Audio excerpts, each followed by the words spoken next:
So welcome one and all again back to the class on MMM. So hope I am audible to everyone. Is it? Yes, ma'am. Monica. Yeah, Tarun, good morning. I just inquired about the PBL also with the HOD since it was not compulsory. So you can do it in the next semester. So there is no hard and fast rule that you have to do it. Since it is for the next semester, marks will also be assigned for next semester. So you can focus on your PBL in next semester. No problem to it. But you will be having some quizzes every week at your third hour of class for a period of 5 to 10 minutes. So even that will be considered as a part of your IA marks apart from your internals, what we do first, second and third. For this semester, no PBL marks will be allotted as a part of your IA marks. So you can focus on your PBL in the next semester. Only thing, now we have to study well for the internals which is approaching from second to fourth. So timetable everything will be announced for you all. Hopefully I'm planning to give first and second module, but since it is an online objective and we have some numericals also, so will be convenient for you all to solve and submit the problem if four options will be given. If it is convenient to you all, I'll include some simple problems on limits, tolerance, designs of shafts, or else I have to start the module either third and fourth for the first online quiz. So if it is comfortable for your people, I'll go with the first and second module. I just wanted to have a discussion before I decide whether first and second or third and fourth. So anything you need to speak about, you're free to tell me any suggestions from your end.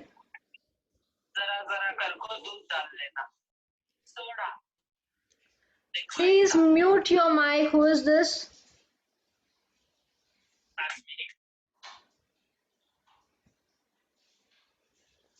Shall we go up with the first and second module? So, ma'am, if you give the numericals of tolerance and limit, what will be the marks for that? Marks will be slightly increased. I can increase that to 3, 4, upper limit for 5 marks. So then I can fix the Then it's okay. objective questions for around 15 and some numericals where the marks will be more for numerical. So it could be either 4 marks, yeah 5, yeah 3 depending upon the question being asked. So that you have to solve the problem and options will be given answers, 4 or answers. So you have to take which is the right answer. So if it is convenient for you all, I will frame a question in such a way you have some theoretical quiz questions for around 15 and remaining 15 marks you will be having the problems.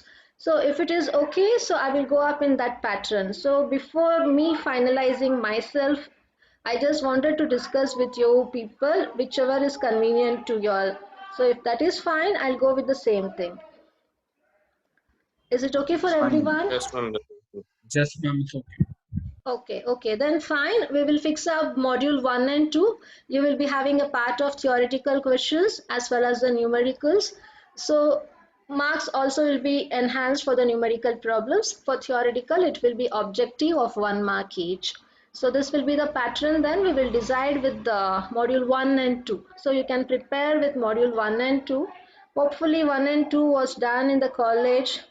Uh, and only the problems related to shaft design was taught online, and you people have submitted many numericals in the assignment also.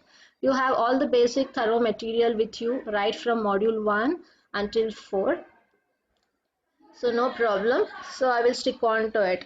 So that's what I wanted to discuss about before starting the class. So now we will get back to our chapter module 4. So what it was dealing about. So do you remember what we were studying in the previous classes?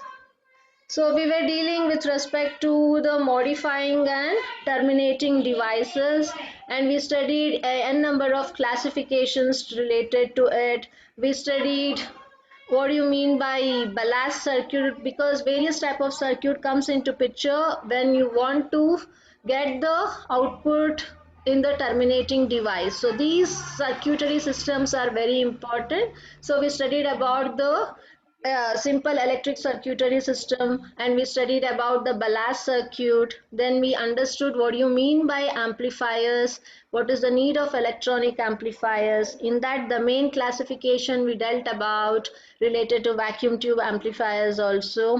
Then we spoke about what you mean by telemetry, which is a part of our terminating device, how the block diagram of it and how does it work exactly, what are its advantages, disadvantages, all these we dealt. After this, we also dealt about two type of receiving system related to telemetry, which are nothing but the telemetry transmitting and telemetry receiving systems. So we explained with the help of the block diagram as well. And finally, we started which are the type of terminating devices which are available to read the data, to record the data, and to transfer the data from one to that of the other devices. So in that we dealt about what you mean by meter indicator, right? And that the most commonly followed is D'Arsnoval type meter. We studied what do you mean by it, how it works. So this is the part what we have done. So next part what you have to understand is about the mechanical counters. So mechanical counters are also one of the terminating device which is used in order to determine the output which is being obtained with respect to the input signal detected by the stage 1 transducers. So what does this mechanical counter does exactly? These mechanical counters will be having n number of drums. So I hope you have seen this type of mechanical counters. Even if you had any lab related to engineering mechanics where the flywheel will be operated, you will be having a flywheel, so you will wind up the rope and at the end you will add some weight into the plate. So what is the application of the flywheel? It stores the excess amount of energy, and when the load is being removed it rotates by itself because the amount of stored energy it has in it will be thrown back, so when the load is being released. So what, how many turns it does rotate, so that is being counted digitally with the help of a mechanical counter. So that is an example for mechanical application, and just telling you how does it work exactly. So this is how a mechanical counter looks like. So what happens here? This mechanical counter consists number of small drums. So all these what you are seeing are very small number of drums which rotates, which revolves. It has the reading 0 to 9 in it, every drum. Okay, so each drum is numbered from 0 to 9 round the periphery as shown in the figure. So the first drum may rotate continuously once. So once the first drum is completed, you will be having a transfer segment that engages the transfer pinion. Okay, so you'll be having a rack and pinion mechanism. So the rotation of the first drum will be transmitted to the second with the help of an rack and pinion arrangement. So once the first drum is rotated one rotation, it provides the required necessary motion for the second drum to rotate. So how does it rotate? Once the first drum is completed, a transfer segment engages with a transfer pinion and it makes to rotate the drum 2 by 36 degree. This is how the mechanism is been adjusted within the mechanical counters. So same thing happens. So once the complete rotation of the drum 2 is done, it provides the initial motion which is needed with the help of transfer pinion mechanism to make the drum 3 rotate by 36 degree. Similarly, each drum will be rotated by 36 degree. So if you have n number of drums, so that number of drums will be rotated with this information. So this is mainly used in counting the shaft revolution, so the component counters, and it also used in automobile odometers. So one of the application, as I told you, flywheel in case of our mechanical aspects. So this is how a mechanical counter works.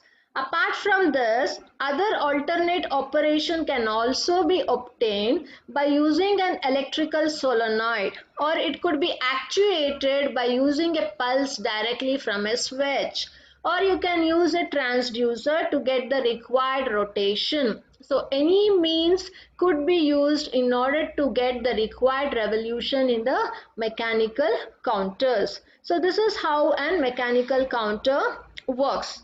So variants of the basic counter may be used either to add or subtract the digits, or to operate a switch after a preset number of pulses. So it could be varied as per the requirement. It could be either used to add the digits, or it could be used to subtract the digits, or to directly operate by switching on to get the required number of pulses. So it depends upon the end requirement for which you are using the mechanical counter.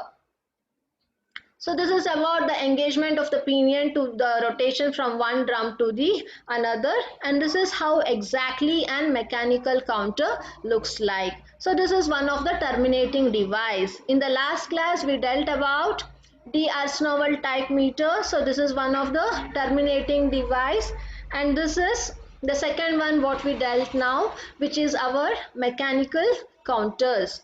So after this, one of the most common terminating device what you have to understand is cathode ray oscilloscope. So cathode ray oscilloscope, what do you mean by this? So it is nothing but represented as, in short, CRO. So it could be called as a multi-purpose instrument which could be used to analyze many things at a single shot with the help of cathode ray oscilloscope screen. So what does it do exactly? This instrument is used for observation, measurement and analysis of the waveforms which is being plotted.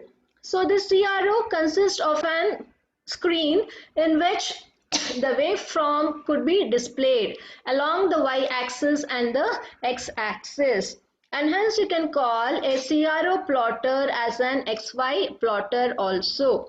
So on a single screen, it can display different signals applied to different channels. It is not like it focuses on a single signal which is focusing on a particular channel. So n number of signals could be displayed with respect to different amount of channel media. So it is able to grab and show the waveform on the screen with the help of XY plotter. So it can measure the amplitude of the waveform, the frequencies in which the waveforms are generated, the phase shift which occurs due to the variation in the signals. Apart from this, many physical quantities could also be measured. So one is the temperature, pressure and the strain. So these physical quantities which is being detected by the cathode ray oscilloscope could be converted into the required electrical signals. So how this will be done, that you have studied already in the part of transducers. So these physical quantities in the form of temperature, pressure and strain can be transmitted I'm sorry, to the electrical signals by using the transducers. So in transducers we have three stages. We use different transducer elements. It could be mechanical, electrical or electronic elements. So based on the requirement, you use these transducer elements to convert the physical quantity into the electrical signals. And these signals can be displayed on the CRO.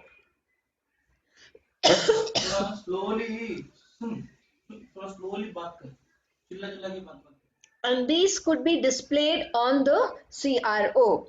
Okay, so all the signals could be directly displayed on our cathode ray oscilloscope. So what I will just explain you the entire process also. So a moving luminous spot over the screen displays the signal. So these CROs are used to study our waveforms. Just a second.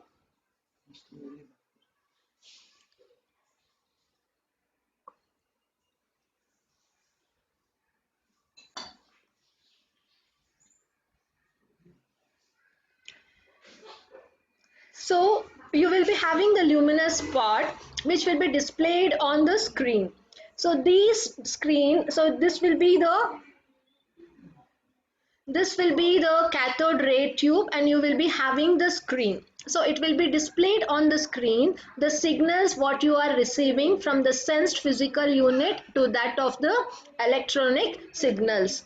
Okay, and other time varying phenomena. So I will just explain the entire process. So this was a previous concept what you have to understand. So after this, the main unit of the cathode ray oscilloscope is our cathode ray tube, so which is called as CRT, and the remaining part of the CRO consists of circuitry required to operate the cathode ray tube. So the main function of the cathode ray oscilloscope is related to our CRT. So you have to understand how exactly the operation takes place in an cathode ray tube. Okay, so first we will just focus on the cathode ray tube. So what all you have? Within the cathode ray tube, you will be having an heater which helps in heating the cathode plate. So the amount of electrons generated will be attracted towards our accelerating anode plates. So in between you will be having a grid which helps to control the intensity of the spot of the electrons which is coming across. So variation in the intensity of the electrons movement will be controlled, and it will be a steady state of movement of the electron with particular intensity. So then that will be passed through the horizontal deflection plates which will deflect either towards up or towards down. So this is in the case of horizontal deflection plates, and similarly you will be having the vertical deflection plates. So these electron beams which are being deflected on the fluorescent screen will help to visualize the waveform. How does it look like? So if you want the full picture, you can see the cut section of it. So here first you will be having this is the deflection voltage electrode, and this will be the second one will be the electron gun which shoots the electron. So the beam of electron beam will be made to pass through this flow. So it will be deflecting with respect to the horizontal and the vertical deflection plates what you have. So based on the deflection plates you use, it will deflect right away to the screen. So it will generate the waveform, and the waveform which is being generated from the sensed input signal will be displayed here, and all the analysis related to the amplification, the amplitude, the shift, everything could be evaluated using an cathode ray tube. So this is how the cut section of an cathode ray tube looks like. So now we'll come back for the explanation related to each part. Okay, so I've just now shown you the overview of how does an cathode ray oscilloscope looks like. So this CRO is the most versatile readout device for all type of mechanical measurements. So it is used for measurements and analysis of waveforms basically, and other phenomena also which is associated with electrical and electronic circuits.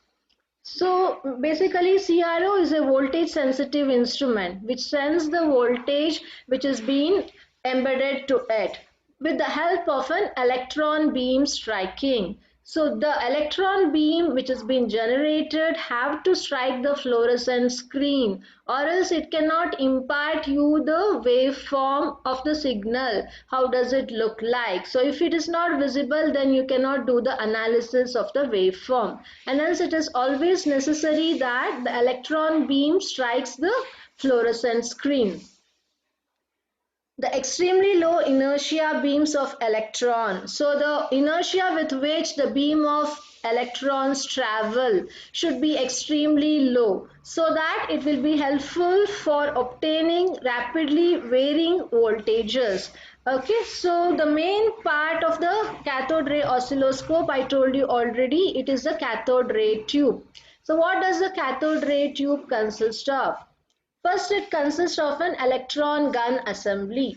So what do you have in electron gun assembly? So the small part is called as an electron gun. So within this electron gun, you'll be having the electron gun assembly. So what does it looks? What does it have? The electron gun assembly produces a sharply focused beam of electrons. So it shoots the electrons, which in turn are accelerated to high velocity. If it just shoots without accelerating the velocity, then it will be not helpful to make these electrons to pass through the deflection plates and fall on the fluorescent screen, and hence it should accelerate along with shooting of the electrons. So this beam of electrons directly strike the fluorescent screen with sufficient energy, so to cause a luminous spot on the screen. So due to this shooting of the electrons with accelerated velocity, it helps in shooting some points on the screen. So these shooted points will generate in the form of wave, which will be visible for the operator. So this is one electron gun assembly. Apart from that, you have electron gun. So how does it operate? An electron gun emits electrons and makes them into a beam. So the function of an electron gun is to generate the electrons and to make them in the form of an beam. So what does this electron gun consist of? In order to generate the electrons, you should be having a heater. So it consists an heater, and to generate the electrons you should be having a cathode. So it consists of a cathode, and to have a sustained consistent steady movement of the electrons falling on the positive plate, you should be having a grid. So you will be having a grid and focusing and accelerating anodes.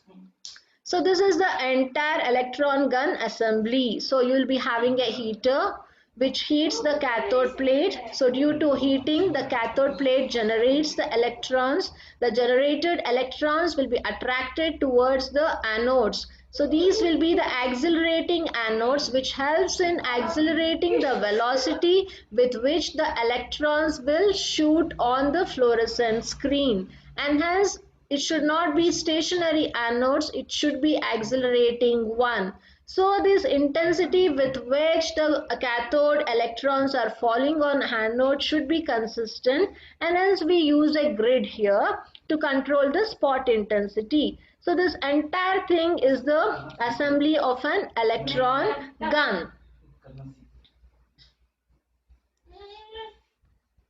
So this is how an electron gun works, and this is about its parts. Finally, the electrons are emitted from an indirectly heated cathode. This is also done. These pass through a small hole in the control grid. This is done. The grid controls the electrons emitted from the cathode and hence the intensity of the beam as well. So the electrons are then accelerated by using the accelerating anode. So this has also been explained. And this is the electron gun assembly. So what you have exactly in it. And then we were speaking about the deflection plates. So we had horizontal deflection plates and we had vertical deflection plates. So what is the application of it? So these deflection plates. So there will be two pairs of electrostatic plates. The deflection plates what we are using are nothing but electrostatic plates. So what happens here exactly? A voltage applied to a pair of vertical plates moves the electron beam vertically up or down. So when you have two electrostatic plates and electrons are made to pass through these electrostatic plates. Okay, so what happens? It helps the vertical plates to move the electron beam exactly vertically up or vertically down. So you can see here it will fill vertically up or either vertically down. Okay, and if the voltage is applied to the pair of horizontal plates, then the electron beam moves horizontally from one end to the other end of the screen. Sorry, I told vertically up by showing the horizontal one. So this is a vertical plate which shifts the electrons vertically up or vertically down. So if you are having horizontal deflection plates, it will shift the electrons horizontally up or horizontally down. Okay, so this is how the deflection plates work. And in order to make everything systematically functionable, the CRT is evacuated so that the emitted electrons can move freely from one end of the tube to the other. So we see that the entire cathode ray tube is evacuated properly so that the electrons can move freely from one end of the tube to the other. Usually in CROs, the horizontal voltage is internally developed, whereas a vertical voltage is a voltage under investigation. Means based on the input signal, based on the physical quantity which has been taken as an input signal, the voltage of the vertical plate will be generated, but the horizontal voltage is internally developed, whereas a vertical voltage basically depends upon the investigation data what you are sensing at the input level. So this voltage moves the luminous spot up and down in accordance to the instantaneous value of the voltage. So the voltage what it has been generated here, which helps the luminous spot. The luminous spot is nothing but which has been falling on the fluorescent screen. So this luminous spot will help in generating the required waveform. So it helps.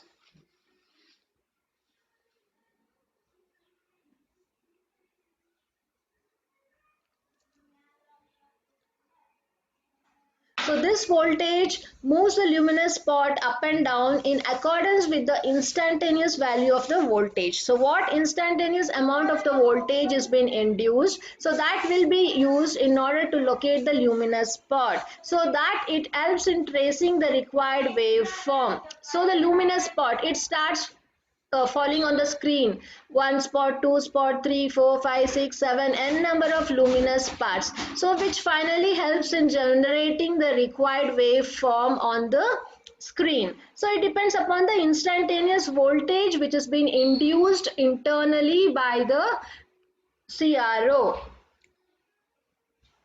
So this is how the waveform will be displayed in our screen. So CRO can also be used to visualize various quantities other than the waveform, such as the current, the strain, acceleration, pressure, if they can be converted into voltages. If these units can be converted into voltages, even CRO can be used to visualize these quantities also. So it is nothing like we cannot sense the current, strain, acceleration and the pressure as an input. If this could be converted into the required voltage, then even that could be used to generate the waveform and do the analysis. Here again the transducer element plays a vital role. Which type of transducer elements if you can use, which is able to convert the input signal into the desired output signal. So here there is an optimization needed, trial and error method. So if you are able to achieve converting current, strain, acceleration and pressure into the voltage form with the help of transducer elements, you can able to use this also to do the required analysis. So that's what an cathode ray tube tells you about. I haven't taken the screenshot of the attendance. Just a second. If anyone have not written your name in the chat room, kindly do type it out.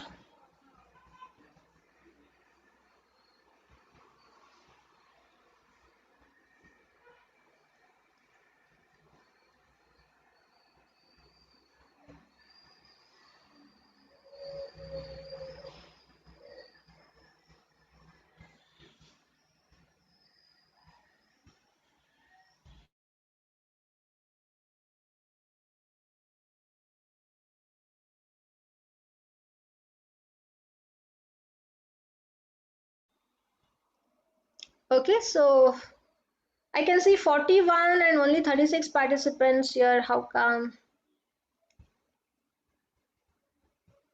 So fine, we'll go back to the class here. So this was a cut section what I explained you. How does it looks exactly, the cathode ray tube part of our CRO. Finally, so this is the outer view of cathode ray oscilloscope. So mainly, which is very compatible in using, and it is user friendly also. So this covers our module 4 completely. So we dealt about different measuring units or different part of the transducers, its classifications, and also various intermediate and terminating devices. So based on our requirement, this module could be useful in many ways. You can extend this for various activities related to finding out the output device by giving the input signals as per the physical quantities of our mechanical in output details. So that will really help you to fetch many of the functional properties of the mechanical outputs what we generate. So this area is very keen enough in embedding the mechanical into electrical and electronic field, where you have different type of load cells, transducers, pressure sensors and all. It is an ongoing trend of the technology. So if you are interested, you can dig this topic still in depth and find out different varieties where you can excel about. So we have piezoelectric load cells also. Load cell is also an major part of the current trend. So many people are working on the load cells based on piezoelectric and other type of load cells also. So many variations, changes, identifying new elements for the load cell is also been going enough. So you can dig n number of applications. This module speaks about many terminating devices related to electrical and electronic, which sends the mechanical physical quantities to get the output signal, which is a good initiative where we can use the mechanical input elements to get the output signals by using different type of transducer elements. So I've given in-depth knowledge regarding what you mean by transducers, how it works. So you can fine tune, you can play with different transducer elements and try to get different outputs based on the requirement. So it is a very interesting area where you can still further proceed. You can think about some of the key areas also for your projects as a mini project or in the final year project or for your PBLs also. It's very interesting and it is good also. It adds a weightage to your CV and for getting good placements as well. So you can try to get some research papers related to this area as well, how the people are using the mechanical input to get into the electrical signals as per the requirement, which are the current trends of transducers which are running, which are the current trends of pressure cells, load cells, sensors, pressure sensors. So how you can fine tune with respect to piezoelectric transducers, piezoelectric sensors, many things you can go where there is an equal amount of modification with respect to mechanical elements as well as electrical and electronic elements. So this is very much essential. So if you people are really interested, I really suggest for you people to proceed further in this area, dig something and finally try to do at least one project or PBL or some innovative project. It will be really helpful for you. So that's what I want to tell about the module 4. So now I need to start up with module 5. So we'll cover some part of the module 5 for today. So before going to that, if you have any doubts, you can kindly speak and have a discussion. Then we'll go up with the module 5. So this is a very important and interesting subject. So kindly, Abhishek, I think you raised your hand. Any doubts?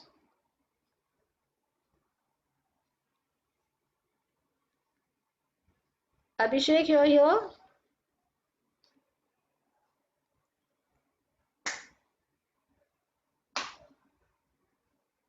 So if you want to ask any doubts, you're free to ask, or else I'll just move for the module 5.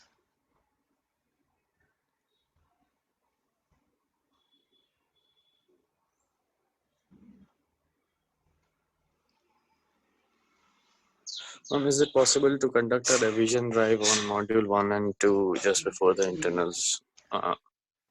Okay, you want a revision on module 1 and 2. Yes, we do the revision part, not Just a... a quick brush up on just 1 hour. Hello?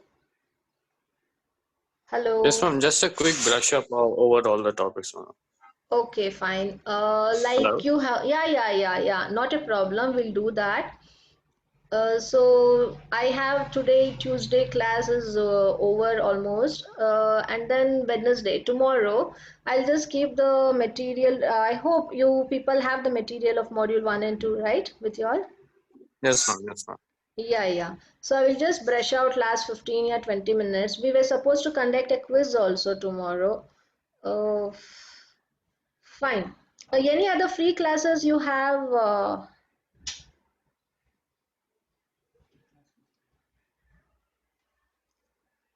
Fine, not a None as problem. of now.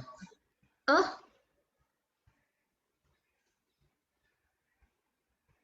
No, we don't have any free classes as of now. Keep it in okay. the next class. In the tomorrow's class, is it fine? Or, Okay, or in the class just before the test. before the test. See, you have test on second, third, and fourth. So it's on Saturday, Sunday, and Monday. So different batches will be having quizzes at different time. It's not like everyone having together. I don't know exactly how they do, because the server cannot handle 180 students, more than 180 students at a time. Other department students also will be there. You just suggest me when you